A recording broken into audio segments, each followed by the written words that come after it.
Hello everyone, welcome back to my channel. Welcome to Learners Academy. So in this video, I'll be discussing about accounting for partnership firms fundamentals. We'll be covering the topic which is calculation of interest on drawings. I have already discussed what is partnership deed. We have also covered that what needs to be done in absence of partnership deed. What are the provisions of Partnership Act 1932 in absence of partnership deed? We have also discussed what are the charge items, what are the appropriation items. We have also seen the difference between everything between these two concepts. So yes, in this video we'll be discussing about partnership firms fundamentals, which is calculation of interest on drawings. What is the method of calculating interest on drawings? What is interest on drawings? We'll be discussing everything about that. So yeah, let's start today's video.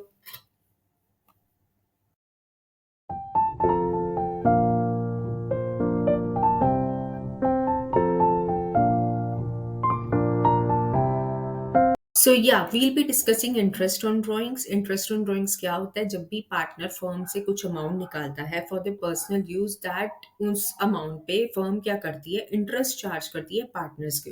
ठीक है, जब भी partners कोई भी से for example 50,000 amount निकाला, तो ठीक है.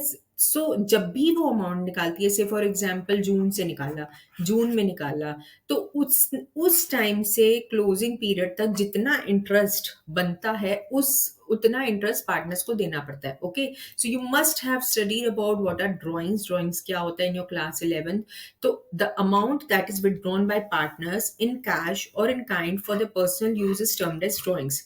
Drawings may be against profits और कैपिटल. या तो आप फर्म के प्रॉफिट्स में से विड्रॉ कर रहे हो, या आप अपने जो आपने कैपिटल लगाई थी उसमें, फर्म में इन्वेस्ट करी थी, उसमें से यू आर विड्रॉइंग मनी.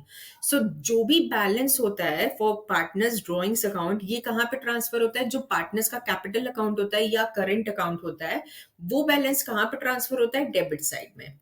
ठीक है, वो डेबिट साइड में ट्रांसफर किया जाता है उसको. और जो भी जैसे कि इंटरेस्ट है पार्टनर्स को देना पड़ रहा है, that is also recorded in the debit side of the partners capital account और current account. So we'll be subsequently discussing all these things. अभी हम लोग आने वाले इसी सेशन में हम लोग इसको डिस्कस करेंगे वन बाय वन. लेकिन we have also discussed if there is no partnership agreement between the partners, partners के बीच में अग्रीमेंट नहीं हुआ है, there is no partnership deed, और if partnership deed is silent about the interest on drawings, so in that case no interest will be charged from the partners. ठीक है, no interest will be charged from the partners in case of withdrawal. अगर partnership deed में कुछ भी mention नहीं है, अगर partnership deed है ही नहीं, उस केस में भी क्या होता है कि फर्म तो या तो इंटरेस्ट ऑन कैपिटल भी नहीं पे करती है, and in that case it also doesn't charges interest on drawings. Okay, so this much is clear to you guys. Now interest on drawings is an income or gain for the firm. तो सबसे बड़ी चीज जो आपको यहाँ पर समझनी होगी, पार्टनर के लिए इंटरेस्ट ऑन ड्राइंग्स क्या होगा? भाई पार्टनर पैसा विड्रॉ कर रहे हैं, partner is withdrawing money from the firm, and firm उसके ऊपर इंटरेस्ट चार्ज कर रही है. ठीक है, फर्म उसके ऊपर क्या कर रही है? इंटरेस्ट चार्ज कर रही है. सो दैट मीन्स ये पार्टनर के लिए क्या हुआ? पार्टनर के लिए ये क्या हुआ? एक्सपेंस हुआ, क्योंकि उसे तो फर्म को इंटरेस्ट पे करना है ना. It has to, partners have to pay interest to the firm, so it is an expense, not an income for the partner. But if we'll see from the firm's point of view, अगर हम लोग firm के point of view से देखेंगे, so it's an income for the firm. Why it is an income for the firm? Because it is charging interest from the partners and partners are giving interest to the firm. So it's an income, or you can say a gain for the firm. So that's why when we make profit and loss appropriation account, which I have already discussed, if you haven't checked out that video guys, you can, the link is given in the description box, you can check out that video in which I have discussed ki profit and loss appropriation account mein whatever the amount is, if we are making profit and loss account, appropriation account from the firm's point of view. Okay, so debit mein what we record expenses. Okay, and in credit side we record income or gain, right? So this is as per the nominal account concept. All right, so interest on drawings, which is an income or gain for the firm, it is credited to the profit and loss appropriation account. So this thing you have to remember. ये बहुत important चीज है कि interest on drawings कहाँ होता है, कहाँ पर हम लोग रिकॉर्ड करते हैं. It is recorded on the credit side of the profit and loss appropriation account. But in case of capital account, partner का जो कैपिटल अकाउंट होता है या करेंट अकाउंट की आप बात करो, तो उस केस में क्या होता है, इंटरेस्ट ऑन ड्रॉइंग्स जो है it is always recorded on the debit side. Why? Because then at that time we are looking from the partners point of view. हम लोग पार्टनर के पॉइंट ऑफ व्यू से देख रहे हैं ना, तो पार्टनर के लिए interest on drawings is an expense, तो वो कहां पर रिकॉर्ड होगा, वो डेबिट साइड में रिकॉर्ड होगा। Because as per nominal account हम लोगों ने क्या पढ़ा था, we have to debit all the expenses and losses. So this much is clear to you guys. I hope there is no confusion regarding it.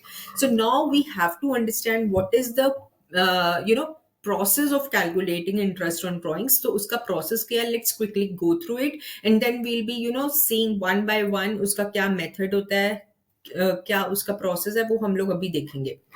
देखिए सबसे बड़ा पहला स्टेप क्या होता है कि से फॉर एग्जांपल आपको किसी पार्टनर ने 5,000 रुपीज हर मंथ एवरी मंथ, ठीक है, विड्रॉ किए।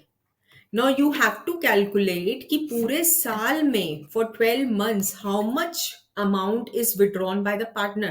So what will be the amount that is withdrawn by the partner in that case? अगर आप 5,000 अगर वो हर महीने withdraw कर रहा है, so that means in 12 months he is withdrawing 60,000, right? Because 12 into 5 is 60. So इस तरीके से हमें सबसे पहले तो क्या चीज, जो पहली स्टेप है हमारी, क्या हमें फाइंड आउट करना है कि फाइंड द एनुअल ड्रॉइंग्स, कि पूरे साल भर में कितना पैसा निकाला गया है। Then the next step is that we have to find the average period. Now what is average period? हम लोग जब इस मेथड को समझेंगे ना तब हमें समझ आएगा। But the formula, the method of calculating the average period is कि months remaining after first drawings, कितने महीने आफ्टर फर्स्ट ड्रॉइंग्स है, plus months remaining after the last drawings upon 2। This again will be coming to this because ये हम लोग बाद में समझेंगे, अभी आने वाले इसी सेशन में समझेंगे हम लोग।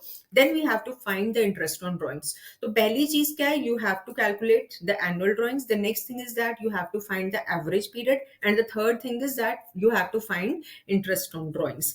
नाउ लेट्स डिस्कस कि अब हम लोग जिसकी बात कर रहे थे अभी, ये जर्नल एंट्रीज है। This I will be discussing later on in this session.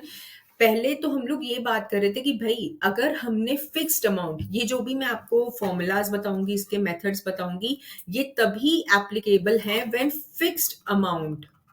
when fixed amount of money is withdrawn, ठीक है, एट फिक्स्ड इंटरवल्स। मतलब कि आप एक स्पेसिफिक अमाउंट, जैसे से for example you are withdrawing 2,000, ठीक है, एवरी मंथ।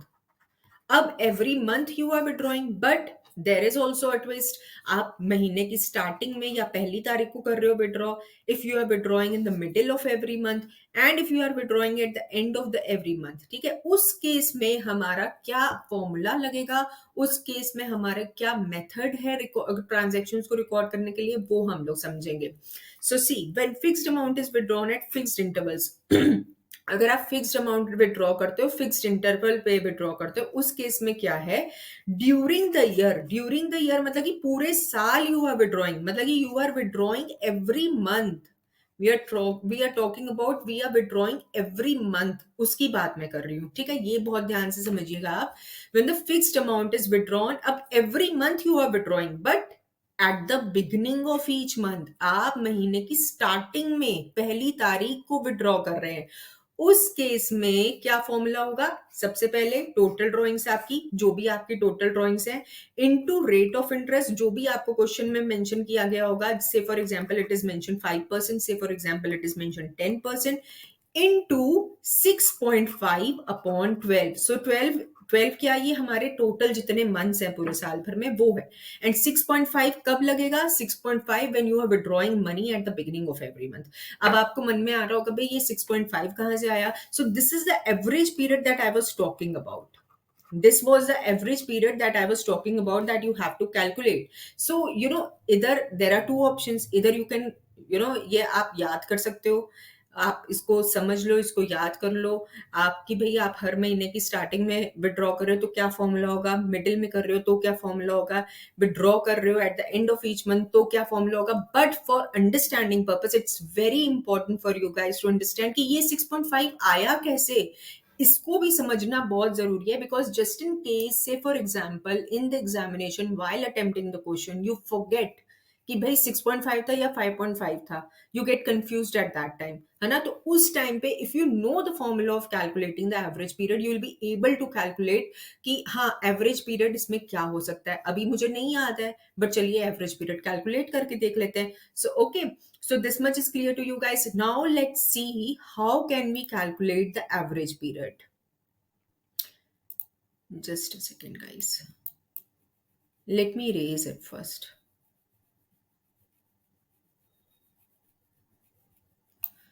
Okay, हाँ जी। सो सी एवरेज पीरियड का क्या फॉर्मूला है, अगर मैं आपको पहली शीट में दिखाऊं, it is mentioned over here कि months remaining after first drawings, ठीक है। Say for example you are withdrawing 5,000 rupees, because we are talking for when you have withdrawn money at the beginning of every month. So just in case you are withdrawing at the beginning of every month, say first of every month, so you are withdrawing money at the beginning of every month. सो 5,000 आपने first of जनवरी को लिया, मैं accounting period ले रही हूँ first of January से 31st of December तक। Okay, सो इस केस में क्या होगा, you are withdrawing money on first of January every month, first of Feb, then you are withdrawing first of March, you are withdrawing in first of April. Okay, ऐसे करके आप दिसंबर तक विड्रॉ कर रहे हो, ठीक है। 12 महीने होते हैं, ये तो सबको पता है कि भाई 12 महीने होते हैं, there are 12 months. So now when you are withdrawing your amount on first of January से, now how much time is left after your first drawings. आपने पहली ड्रॉइंग करी फर्स्ट ऑफ जनवरी को, तो 31st दिसंबर तक आपके पास कितना टाइम बचा। So you have to record that. So say for example it is 12 months. How 12 months कि भाई आपने पहली तारीख को जनवरी में विड्रॉ किया, तो आपके पास 12 महीने अभी पूरे बाकी हैं। फर्स्ट से लेकर 31st तक यू हैव 12 मंथ्स, ठीक है। तो वो आप 12 यहां पर लिख लोगे। Then months remaining after last drawings, last drawings हमारी कब हो रही है, फर्स्ट ऑफ दिसंबर को, है ना। हम लोग जनवरी से 31st दिसंबर कैलकुलेट कर रहे हैं। So first of December is the last drawing for you, not first November, not September, first September, first of December is the last drawing. So आप फर्स्ट से लेकर अगर 31st तक कैलकुलेट करो, तो how much months is there, एक महीना ही है, पूरा दिसंबर एक महीना आपके पास बचा। So you will be writing down 1 over here. So months remaining after first drawings plus months remaining after the last drawings divided by 2, ठीक है। आप इसे क्या करोगे, 2 से डिवाइड कर दोगे। सो you will be getting 13 upon 2, so you will gate 6.5 upon 2। 13 को आप 2 से डिवाइड करोगे, you will gate 6.5. So this much is clear to you guys. I hope there is no confusion. Just a second, let me erase it first of all. So ये हमारा है कि भाई आपने महीने की स्टार्टिंग में विड्रॉ किए पहली तारीख को, और उस केस में आपका एवरेज पीरियड कैसे आया, ठीक है। तो हमारा ऐसे आया, हमने क्या किया, जो हमारी months remaining after first drawings and plus months remaining after last drawings upon 2 आपने किया, तो वो आपका एवरेज पीरियड कैलकुलेट हो गया। This is in the case of if you are withdrawing at the beginning of each month, so you are getting 6.5 upon 12। So but I would suggest कि आपको ये याद होना चाहिए सबसे पहली चीज, just in case you guys do not remember कि क्या था उस केस में, you should know how to calculate the average period. So this 6.5 has to B divided by 12. This much is clear to you guys. Now when the fixed amount is withdrawn at the middle of each month, अगर आप महीने के मतलब कि middle में withdraw कर रहे हो, say for example you are withdrawing the amount on 15th of January, ठीक है। 15th ऑफ जनवरी को फिर आपने विड्रॉ किया 15th of February, then you withdrew 15th of March, है ना। ऐसे करके आप 15th ऑफ दिसंबर को तक विड्रॉ कर रहे हो। उस केस में क्या होगा, तो देखिए इस केस में क्या होगा, इसका फॉर्मूला है total drawings into rate of interest into 6/12। Simple as that. Clear हुआ आप सभी को। बट ये कैसे आया, इसका भी एग्जांपल ले लेते हैं। से फॉर एग्जांपल हम लोगों ने एवरेज पीरियड का क्या फॉर्मूला था हमारा, months remaining after first drawings. I'm really sorry for my poor handwriting. After first drawing plus months remaining after last drawing, ठीक है, अपॉन 2।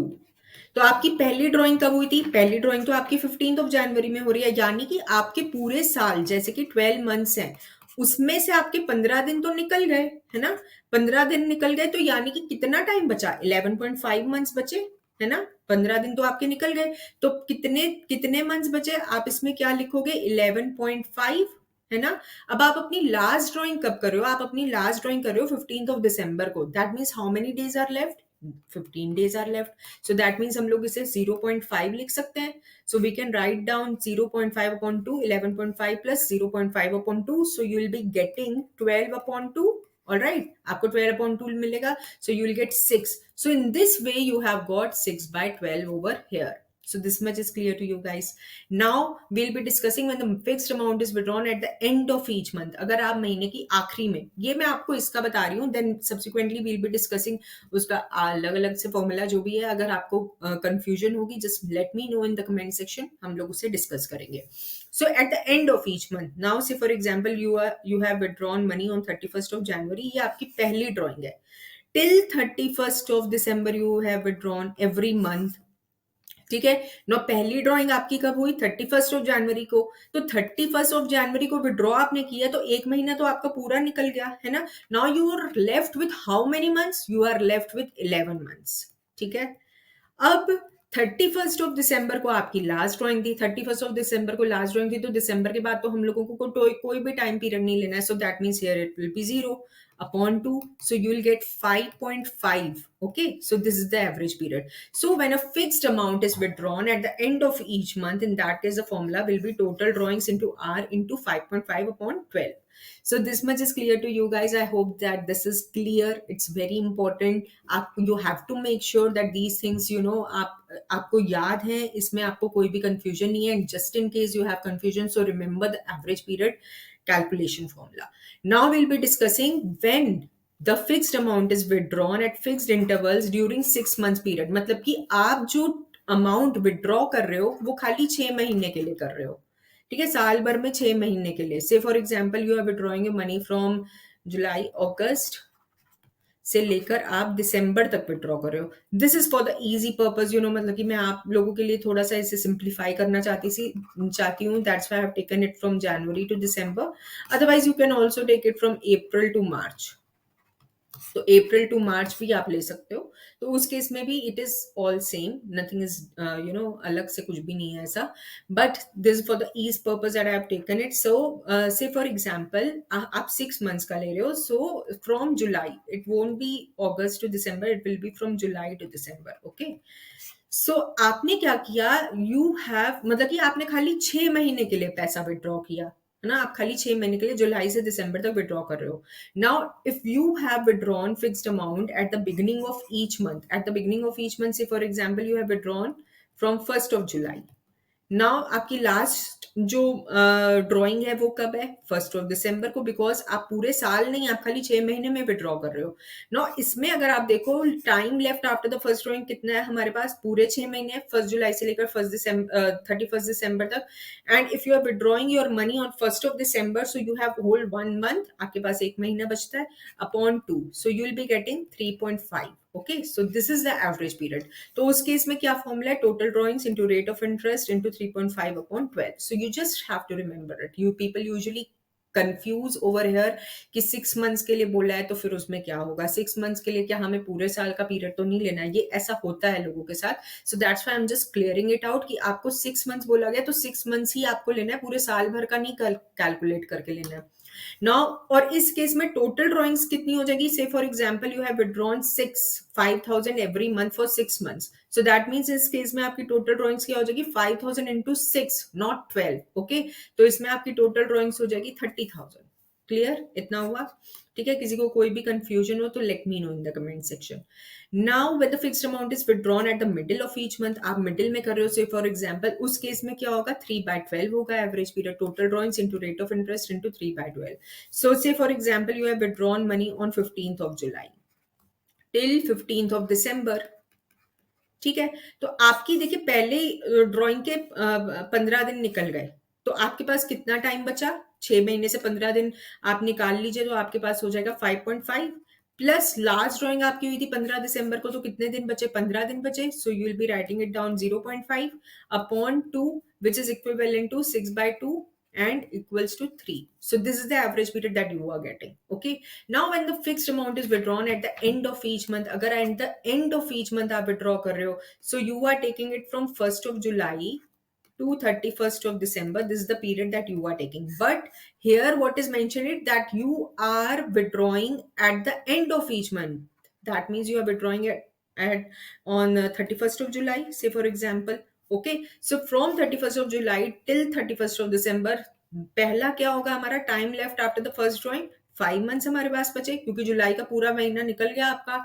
फिर आपकी लास्ट ड्रॉइंग जब हुई थी, लास्ट ड्रॉइंग आपकी 31st December को हुई थी, no time is left, so you will be writing down 0/2, so that is equivalent to 2.5. So this is something that you get at the end of each month. This is for the fixed 6 months, and that we discussed before was during the year, if you were withdrawing your amount during the year, and now if you are withdrawing the amount for 6 months, तो हम लोगों ने वो discuss किया. Now we will be discussing about 9 months. When the fixed amount is withdrawn at the beginning of each month, अगर आप सिर्फ 9 months के लिए withdraw कर रहे हो, that means from January, ठीक है, टू सितंबर से सितंबर तक। ओके, अब इस केस में भी वही प्रोसेस है।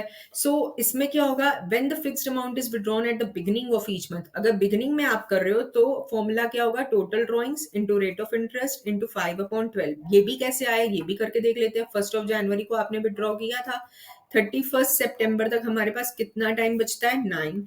ठीक है, फिर हमारी जो लास्ट ड्राइंग है वो कब हुई थी, 1 सितंबर को हुई थी, तो हमारे पास कितना टाइम बचता है, 1 महीना पूरा बचता है, अपॉन 2, तो आपको क्या मिल जाएगा, 5। ओके, सो ये सारी चीजें एक्चुअली आपको याद होनी चाहिए, because when ever you will get the question उस टाइम पे अगर आप कैलकुलेट करने बैठोगे हर चीज को तो थोड़ा सा प्रोसेस लंबा हो जाएगा। So in this way, you will be able to, do your questions quickly. You will be able to attempt your questions quickly. So in the same way, when the fixed amount is withdrawn at the middle of each month, अगर middle में आप withdraw करते हो, say for example, you are withdrawing your amount on 15th of January till 15th of September. सो क्या होगा यहाँ पर, ये हमारे पास कितना टाइम बचता है, इट इज इक्विवेलेंट टू 8.5 क्योंकि 15 दिन निकल गए, then there is 0.5/2, so it is equivalent to 9/2, you will get 4.5. okay, in the same way at the end आप करते हो so you will get 4/12. now अगर आप क्वार्टरली बेसिस पे कर रहे हो, when we are discussing about quarterly, that means January to March, there are 4 quarters in a year. ठीक है, April to June, July, September, October to December. ठीक है, तो हमें मतलब कि 4 क्वार्टर्स हम लोगों ने सिर्फ 4 बार पैसा विड्रॉ किया है अलग अलग टाइम पे। Now what happens in this case is कि से for example you have withdrawn 2000 in the beginning of every quarter or in the middle of every quarter or at the end of every quarter, so in the what happens in that case, you have to multiply it by 4. ठीक है, these are your total drawings, so you will get 4 into 2 is 8,000 आपकी total drawings हो गई। ये तो आपकी total drawings हो गई, इनटू रेट ऑफ इंटरेस्ट से फॉर एग्जांपल 5% इज गिवन, आपने लिख दिया, इनटू 7.5/12। यहाँ पर क्या आएगा, 7.5/12। ये भी कैसे कैलकुलेट किया, ये भी करके देख लेते हैं। से फॉर एग्जांपल आपने हर क्वार्टर में पैसा विड्रॉ किया, तो आपकी पहली ड्रॉइंग थी 1 जनवरी को, तो आपके पास कितना टाइम बचा पूरे साल भर में, 12 महीने बचे। ठीक है, तो आप क्या करोगे, सिर्फ 12 मंथ्स लिख लोगे। उसके बाद आपकी लास्ट ड्रॉइंग कब हुई थी, स्टार्टिंग ऑफ एवरी क्वार्टर ना, beginning of each month, so you are withdrawing, you are having your last drawing on 1 October, क्योंकि आप क्वार्टरली विड्रॉ कर रहे हो, so there are 3 months left, है ना, 3 महीने बचे आपके पास, तो you will be writing down 3/2, so you will get 15/2, that is equivalent to 7.5. So in the same way, when you are withdrawing your amount in the middle of each month, in the middle of each month का मतलब क्या हुआ कि आपने in the middle of each month नहीं होगा, ये middle of every quarter होगा। ठीक है, यहाँ पर थोड़ा सा एक्चुअली लिखने में मिस्टेक हो गई, यहाँ पर beginning of every quarter, यहाँ पे at the end of every quarter। ठीक है, उस केस में क्या होगा, से फॉर एग्जांपल आप in the middle of every quarter आप विड्रॉ कर रहे हो, सो इस केस में क्या होगा, that means you are withdrawing your first money on 15th of February, because जनवरी और मार्च की मिडिल क्या हुआ, 15th of February, एंड जो आपकी लास्ट ड्रॉइंग होगी it will be on 15th of November। ठीक है, ये आपकी लास्ट ड्राइंग होगी। सो 15 से आप अगर 31 को पीरियड लेते हो, so you will get how much, you will get 10.5, ये आपकी पहली ड्राइंग का हुआ। Then for the last drawing it is equivalent to 15 से आप कैलकुलेट करो till 31 it is equivalent to 1.5, so upon 2, and if you compute it you will get 6/12, 6/12, okay. ये आपको 6 मिलेगा because 12/2 is equal to 6। Now, when the fixed amount is withdrawn at the end of every quarter, अगर end of every quarter में आप withdraw करते हो, that means you, आपकी जो पहली drawing है it is on 31 March. So कितना टाइम आपके पास बचा, 9 months बचे। एंड आपकी and of the eight the end of every quarter, that means आपकी लास्ट ड्राइंग हो रही है 31 को, तो आपके पास कोई टाइम नहीं बचा। अपॉन 2 आप करोगे, यू विल गेट 4.5। तो आपका इसमें क्या है, when the fixed amount is withdrawn eight the end of every quarter, in that case formula क्या है, total drawings into rate of interest into 4.5 upon 12। And when the fixed amount is withdrawn at the middle of every quarter, in that case the formula is 6/12। And eight the beginning अगर हो रहा है तो 7.5 upon 12। So I hope this much is clear to you guys. इसमें भी क्या होगा, when the fixed amount is withdrawn at the beginning of each month for 9 months, ऐसे करके होगा, ठीक है। सो उस केस में हमारा ये फॉर्मूला है। So I hope this much is clear to you guys, इसमें कोई भी कंफ्यूजन नहीं है। अगर पूरे साल भर में पैसा विड्रॉ किया जा रहा है देन 6.5/12 है। अगर मिडिल में है for the whole of the year then it is 6.12। अगर एंड में है देन इट इज 5.5/12। सो ये सारी चीजें आपको ध्यान में रखनी है, इसमें आपको कोई भी कंफ्यूजन नहीं होनी चाहिए। सो बस इतना ही मैंने आज के इस सेशन में डिस्कस करना था। In the next session we'll be taking up numericals based on calculation of interest on drawings. हम लोग वो सारे न्यूमेरिकल्स डिस्कस करेंगे, सारे फॉर्मूलाज को हम लोग प्रैक्टिकली समझेंगे कि कैसे हमें क्या अप्लाई करना है। And I would suggest you guys just remember the average period calculation formula as well, it's very important, you know, just in case you forget कि हाँ भाई क्वेश्चन में क्वार्टरली दिया हुआ है, अभी मुझे याद नहीं आ रहा है ना। So in that case you should know how to calculate the average period. So बस इतना ही। आज थोड़ी सी जल्दी थी मुझे क्लास लेने की, actually I am short of time, that's why I am winding up. So thank you so much for visiting Learners Academy. Share this channel with your friends as many as possible. This is my humble request to you guys. And if you haven't subscribed, just subscribe to my channel, hit the bell icon so that you can get the latest updates. And also if you guys want to join the live sessions, live course, then the link of my daily learn education portal is given. You can join that course. If you will use my coupon code, you'll be getting 10% off. And yeah, thank you so much for visiting Learners Academy. Thanks a lot. Have a great time.